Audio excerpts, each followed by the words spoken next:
बच्चों अब हमारी नेक्स्ट प्रॉपर्टी है चेंज ऑफ बेस। मतलब अगर logarithm of a to the base b है, हम लोग चाहें तो इन दोनों को अलग करके किसी और बेस के साथ भी लिख सकते हैं। तुमने कहा मतलब अब इन सब का यूज हमें सब्जेक्टिवली क्वेश्चंस में करना पड़ेगा, जिस क्वेश्चन में जहां जैसा यूज होगा वो वैसा करना ही पड़ेगा। जैसे log of a to the base b है, तो मैं चाहूं तो इसको लिख सकता हूं log of a to the base m upon log of b to the base m। तुमने कहा m क्या है, अपने मन से कोई भी बेस तुम ले सकते हो। अगर तुम्हें a और b के, जैसे यहां पर क्या था log of a to the base b, what is this, log a to the base b का मतलब है बेस यहां पर b है। अगर मैं चाहूं तो a और b को सेपरेट करने के लिए एक नए बेस के साथ लिख सकता हूं। तुमने कहा कैसे? देखो बहुत सिंपल सी बात है। अगर तुम्हें इसको प्रूफ करना है, फिर तुम्हें इसको जानना है कि ये कैसे हो रहा है, तो एकदम सिंपल तरीके से इसको किया जा सकता है। और देखते हैं कैसे। अगर मेरे पास, देखो लेट कर लेते हैं log of a to the base b is equals to x। तो व्हाट दिस इंप्लाइज, ये इंप्लाई करता है कि b की power x is equals to क्या होगा, a। यही तो इंप्लाई करता है ये कि b की power x is equals to क्या हो जाएगा, a। अब देखो अगर मैं इन दोनों में दोनों साइड, बोथ साइड अगर मैं log m लेता हूं या फिर log to the base m लेता हूं दोनों साइड, तो taking log to the base m both side, अगर दोनों साइड में log to the base m लेता हूं तो ये बनेगा log to the base m b to the power x is equals to log to the base m a। सही है। अब अभी तुमने पावर्स के खेल में देखा कि x कूद के बाहर आ जाएगा, तो ये क्या बन जाएगा, ये बन जाएगा तुम्हारा x log to the base m b is equals to log to the base a m। तो ये क्या बन गया, ये बन गया तुम्हारा x is equals to log a to the base m upon log b to the base m। यही तो होता है, यही तो पढ़ा हमने क्या, कि x क्या है तुम्हारा, x ही तो लेट किया तुमने log of a to the base b। तो x इज इक्वल्स टू, अगर log of a to the base b था तो x इज इक्वल्स टू क्या आ रहा है, log of a to the base m log of b to the base m। तो इसका मतलब है हम लोग log of a to the base b को चेंज कर सकते हैं किसमें, log of a to the base m में। ठीक है, समझ में आ गया। एक नए बेस में और उसके बाद इधर नए बेस में, इसको हम लोग सेपरेट कर सकते हैं, इसको बोलते हैं चेंज ऑफ बेस। और ये बहुत इंपॉर्टेंट चीज है, बहुत सारे क्वेश्चंस में इनका यूज करना पड़ेगा। तो प्रॉपर्टी क्या है तुम्हें समझ में आ गई होगी। तो बेटा एक लास्ट प्रॉपर्टी और देख लेते हैं, इसके बाद हमारी सारी प्रॉपर्टीज कवर हो जाएंगी सारी। मतलब मैंने नॉर्मल प्रॉपर्टीज कवर कर दी हैं तुम्हारी।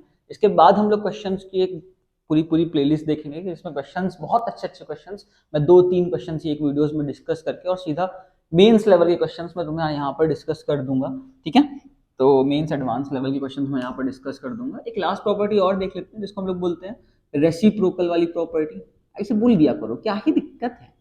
रेसिप्रोकल वाली प्रॉपर्टी, रेसिप्रोकल वाली प्रॉपर्टी कौन सी होती है कि अगर मेरे पास log of a to the base b है, तो मैं इसको 1 upon log of b to the base a लिख सकता हूं। क्या है मेरे पास, अगर log of a to the base b है तो इसको मैं 1 upon log of b to the base a लिख सकता हूं। तुमने कहा नहीं लिख सकते हैं, लिख सकता हूं।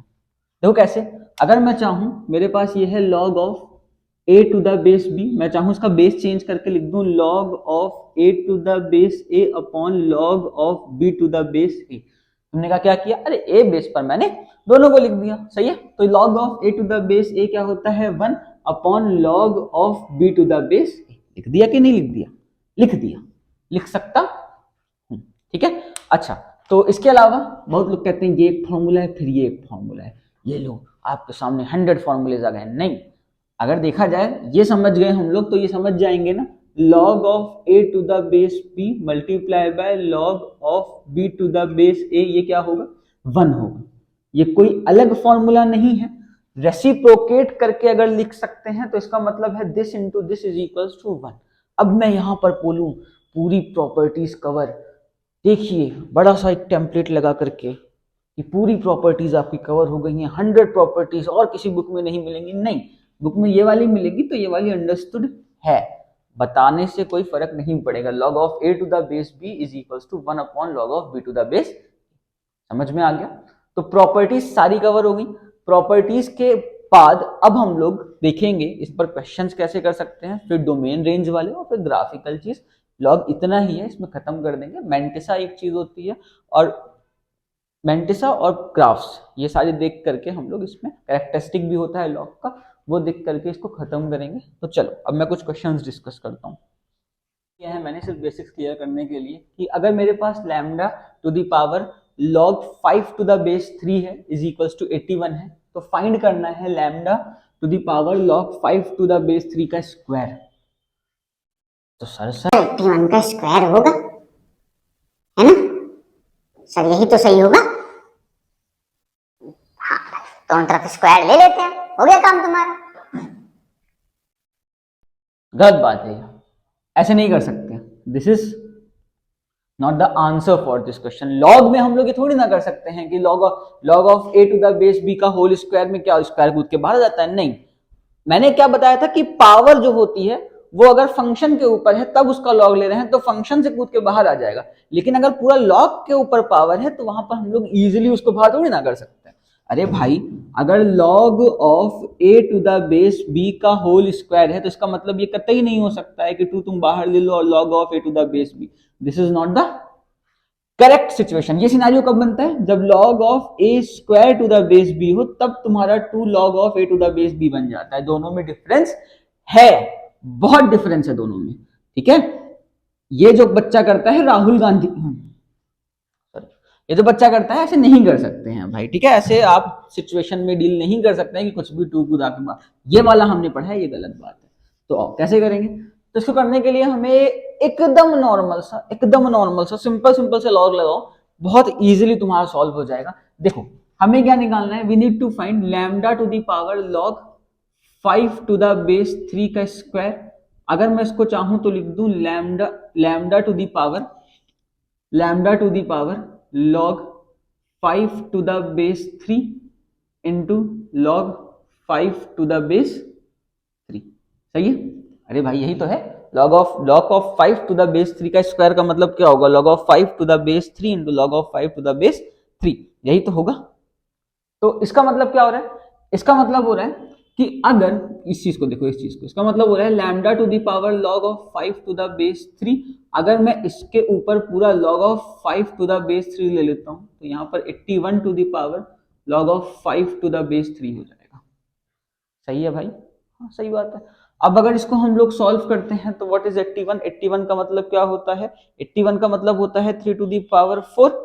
अब 3 टू द पावर 4 में कन्वर्ट करके इसको सॉल्व करूं अगर मैं, तो ये बन जाएगा lambda to the power log of 5 to the base 3 का स्क्वायर इज इक्वल्स टू, ये बन जाएगा 3 to the power 4 log of 5 to the base 3।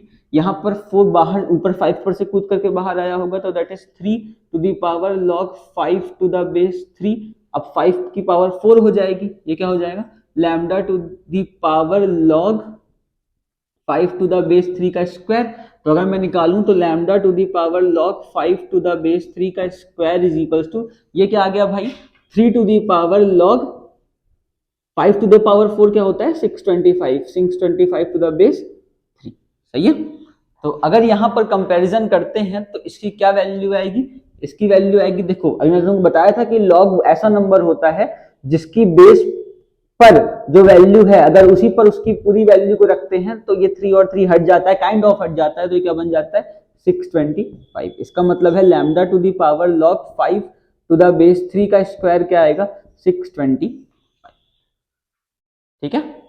यहां मैंने कहा काइंड ऑफ हट जाता है। अरे भाई log of a to the base b, ये मैंने बताया था एक ऐसी वैल्यू होती है, log of a to the base b एक ऐसी वैल्यू होती है जिसको b के पावर में रखने पर, अगर b के पावर में रखने पर किया जाए तो a को वापस आंसर कर देती है ना भाई? तो हो गया काम हमारा।